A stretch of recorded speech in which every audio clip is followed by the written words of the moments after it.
মধ্যপ্রাচ্যে চলমান উত্তেজনার মধ্যে কিছুটা স্বস্তি খবর এসেছে। ইরান আনুষ্ঠানিকভাবে 2 সপ্তাহের একটি যুদ্ধবিরতি চুক্তি মেনে নিয়েছে। এতে করে অঞ্চলে সংঘাত কমার আশা দেখা দিয়েছে।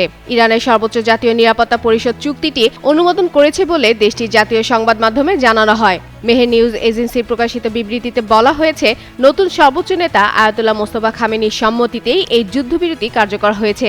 পরিষদ এই চুক্তিকে ইরানের বিজয় হিসেবে উল্লেখ করেছে। নন ইনভার্টার এসির দামে ঘরে আনুন বিদ্যুৎ সাশ্রয়ী ইনভার্টার এসি।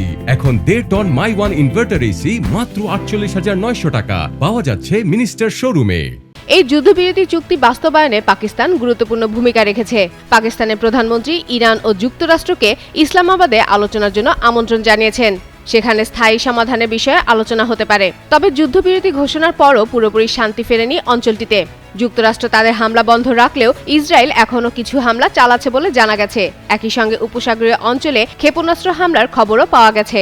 এদিকে গুরুত্বপূর্ণ হরমুজ প্রণালী দিয়ে জাহাজ চলাচল স্বাভাবিক রাখতে ইরান ব্যবস্থা নেবে বলে জানিয়েছে। সামগ্রিকভাবে এই যুদ্ধবিরতি সফল হলে ভবিষ্যতে বড় ধরনের সমাধানের পথ তৈরি হতে পারে।